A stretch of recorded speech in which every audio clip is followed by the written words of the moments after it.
show them now, but what's the name? I didn't but Mr. was in a shed. What's all them cry? Get me back to our water, walk, then you make it so true. If you're open and put every day, every night. If you're a baby, or come and I'm on to water, walk, then you make it so true. If you're open and put every day, every night. If you're a baby, or come and I'm on to.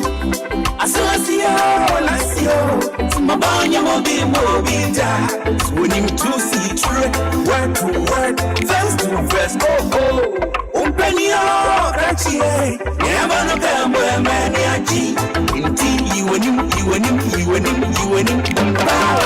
Well, that's nice one from Daddy Lumba. If you just joined, this is Truth Radio, broadcast live from Amsterdam. We are born across the globe. Exactly 2:25 will be the news on the hour. Don't flip that out.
Good afternoon and welcome to the news of the week on Truth Radio. My name is Francisca and I'm here with Sika.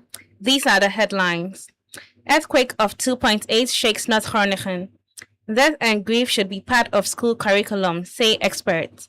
We will ensure no one uses religion to undermine our peace, Interior Minister. DVLA CEO reveals illegal issuance of roadworthiness certificates at private testing stations. Now, the news in detail. An earthquake measuring 2.8 on the Richter scale struck the north of Groningen in the early hours of Friday, the heaviest to hit the region since March.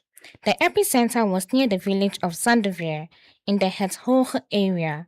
At a depth of 3 kilometers, the Meteorological Agency, KNMI, said. The quake was recorded at around 5:50 a.m. local time. Residents in the nearby villages of Uithuizen, Kantens, Rutum and Middlestone said they had felt the tremor.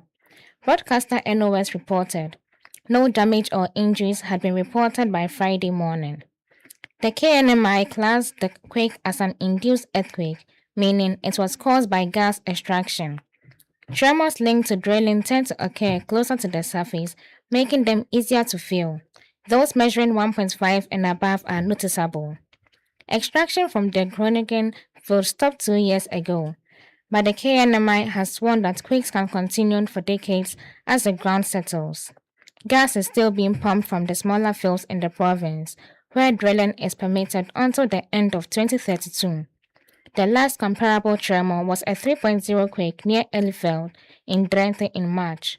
The strongest of the 31 induced quakes recorded near the Groningen field last year was a 3.4 tremor at Zeerijp in November, among the heaviest ever measured in the province. Schools should find room in the curriculum to talk about death and grief to help children cope with their feelings in a healthy way, psychologists and other experts have told broadcaster NOS. Talking about loss could prevent children from becoming overwhelmed by feelings of sadness and avoid problems later on, the experts say. Research shows over 3/4 of children under 16 have experienced the loss of someone in their family or a friend. Children are also confronted with the death of other children, such as in the case of the Zeeland cycling accident, or popular figures such as children's TV presenter Diewertje Blok. Most schools have a protocol for dealing with mourning, according to a poll by children's news program Yoch Journal. However, in many cases, it is out of date or not geared to the specific needs of the children. In addition, dealing with death is not part of the curriculum, nor do aspiring teachers learn how to handle it in college. It can be very lonely for a child to struggle with grief on their own, Professor Lonika Linfred told the broadcaster. If schools were to talk about it more, the child would feel seen and heard, she said. Children process loss differently, with periods in which they seem less affected and others in which they are angry and sad, she said. That makes it difficult to recognize mourning in children, giving teachers the impression they are over the loss when they are not. According to the poll, several teachers were told not to discuss death and mourning in class, even after a death at the school. I was at a school where 2 children died just before the summer break, and nothing was done about it. The school sought professional help later on because the children struggled with the fact that their schoolmates weren't there after the holidays. Grief counselor Richard Hacken told the broadcaster. Schools are required to make room for emotions around death as part of the law on safety in schools. Junior Education Minister Judith Tilling said, loss and grief are a part of children's lives, and it's important schools know how to deal with that. And now the news from Ghana. The Minister for the Interior, Muntaka Mohamed Mubarak, has said that the government will treat crimes as crimes and punish perpetrators without fear or favor. He says there will be no religious consideration in handling criminal cases. He said this to Christian and Muslim religious leaders in Accra. The minister noted that Ghana's decades-old culture of religious harmony must be preserved and strengthened. Muntaka assured the religious leaders and the public that the ministry and the security service will remain neutral in all matters, regardless of who is involved. His comments come in the wake of a recent altercation between a pastor and an imam that sparked public concern. Addressing the incident, Mubarak expressed appreciation to the Inspector General of Police, the National Chief Imam, and Christian leaders for their swift intervention, patience, and the maturity in the escalating tensions. We saw leadership in action. The way our religious leaders and the police service handled the matter shows the level of understanding and tolerance that defines us as Ghanaians. That is what we must continue to protect, he stated. Crime will be treated as crime, and we will deal with perpetrators in accordance with the law, without fear or favor, to ensure that no one uses religion to undermine our peace, he assured.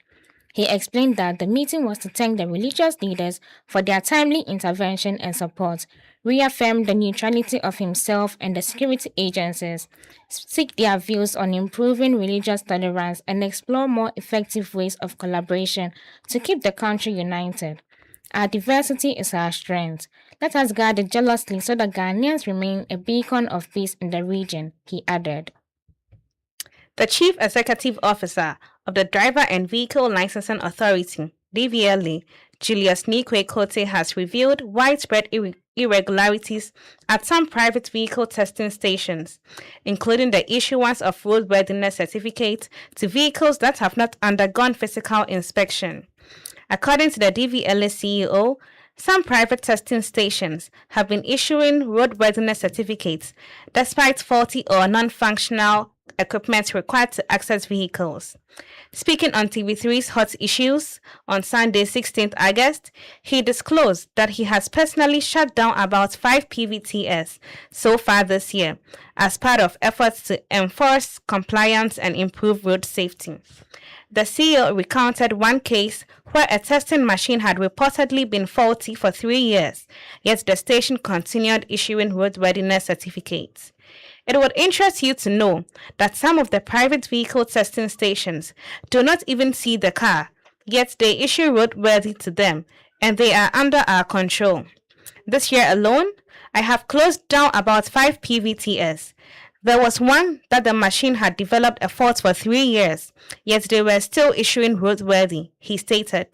He also disclosed that a DVLA staff member was found at one of the stations issuing roadworthiness certificates, even though the equipment used to determine the condition of vehicles was not functioning. And there was a DVLA staff who was there issuing the roadworthy whilst the machine to check the roadworthiness of the car is not working. I closed the station down, he said, explaining that the action was taken irrespective of the political affiliation of the station's owner. He said some vehicles currently operating on Ghanaian roads do not meet the required safety standards but obtain roadworthiness certification through private testing stations. Some of the cars you see on our streets are not qualified to be on our roads, he added, saying that the DVLA itself does not directly issue the questionable renewals, which are instead processed through PVTS. To address the loopholes, the DVLA is preparing to deploy a new video-based monitoring system at private vehicle testing stations.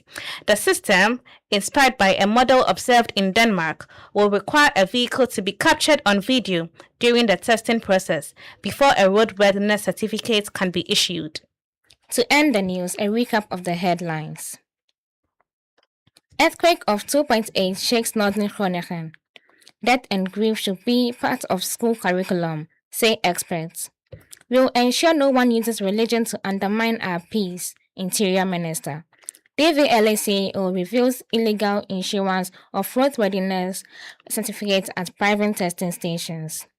That was the news read by Sika and Francisca. Truth News Amsterdam. Thanks for listening.